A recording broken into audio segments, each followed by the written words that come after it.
ও নদীরে তুই ভাঙলি আমার ঘর, তোর কিনারে থাকতাম তুই করলি আমায় পর। আপন বলে ভেবেছিলাম আশুক যত ঝড়, তোর কিনারে থাকবে ভালো আমার ছোট্ট ঘর।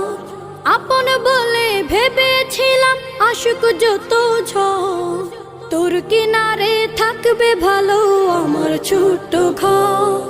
কিন্তু এমন করলি কেন বল, আমার সাথে করলি বড় ছল। কিন্তু এমন করলি কেন বল, আমার সাথে করলি বড় ছল। আমি তো ভাবিনি তোকে পর, ভাঙলি আমার ঘর তুই করলি আমায়